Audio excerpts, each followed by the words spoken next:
Good evening and welcome to the second edition of Myler's A to Z Guide to Wine. Thank you very much for joining me. Tonight's letter is B, and tonight we're going to talk about body. Obviously not mine, because that would be a different website altogether. But we're going to talk about how body is referenced to wine. And when you're talking about the body in a wine, you refer to light-bodied, medium-bodied or full-bodied. It's terminology that can be used to describe both white wine and red wine. And in a nutshell, it's the sensation, the texture, the weight of the wine on your palate, in your mouth. And when I'm training staff in restaurants and whatnot, and people who've never drunk wine before, I like to use the analogy of milk or dairy products. If you haven't tasted wine before, it's hard to describe the texture of the different bodies. So light-bodied, the best way to describe it is like skimmed milk. Skimmed milk has basically no texture at all. It's very light, it's watery, it's thin, and it disappears very quickly. If you haven't drank full cream milk for a long time and you find yourself staying in a hotel, remember the nights when we used to stay in hotels, and you pour full cream milk on your cereal and you haven't drank it for a while, and it has this creamy texture and clings all around your gums and sits there for quite a while.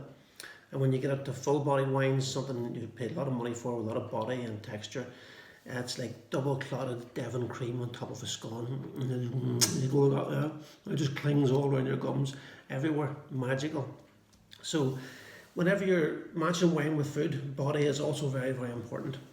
Light-bodied wines are obviously going to work with very, very light-bodied foods, salads, grilled fish, chicken, vegetable-based dishes. And I think a simple thing to remember about food and wine matching is that the more complex and robust the flavours on the plate, the more complex and robust the flavours in the wine. So a good example of a light-bodied white wine would be Pinot Grigio. Simple, inexpensive, not overly expressive, just nice, crisp acidity, Granny Smith apple, something from Northern Italy or Eastern Europe, even Villamura or Ihart. A good example of a light-bodied red wine would be Pinot Noir. Again, it has light-bodied texture. It's a very thin-skinned grape, so you tend to get raspberry, cherry fruits. Good examples of medium-bodied white wines would be a Sauvignon Blanc, and I just happen to have one on hand from New Zealand, from Wakatawa. New Zealand Sauvignon Blancs tend to have a bit more body, a bit more acidity, a bit more livelier on the palate. So you get lovely herbaceous and almost like fresh green peppers on the nose. Good crisp acidity. Lovely gooseberry fruits coming through, and lemon and lime. But the texture in your mouth lingers on a little bit more, which makes it medium bodied. Good example of a medium bodied red would be Merlot, the Merlot grape. Just to show you that I'm moderating my consumption, I'm also drinking out of slightly smaller bottles. Very, very good if you are trying to cut down during the week. A lot of off-licence do stock quarter bottles now. So this Carmen Premier Merlot is a very good example of a medium-bodied red.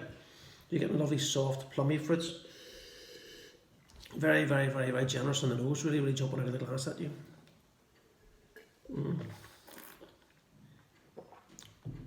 Really, really smooth, not overly tannic. Perfect example of a medium-bodied red. Full-bodied reds are going to be Cabernet Sauvignon, big rustic wines at 14.5% from Coonawarra in Australia, like the Chocolate Box, or a big juicy Malbec from Argentina, from the Mendoza region, maybe the Dona Paula. Good examples of full-bodied white wines would be oak-aged white wine Chardonnays from California, or the best would come from Burgundy, wines from the villages of Meursault and Puligny-Montrachet. So there you have body, light-bodied, medium-bodied, and full-bodied. Enjoy, as always, in moderation, and a happy Easter to everyone.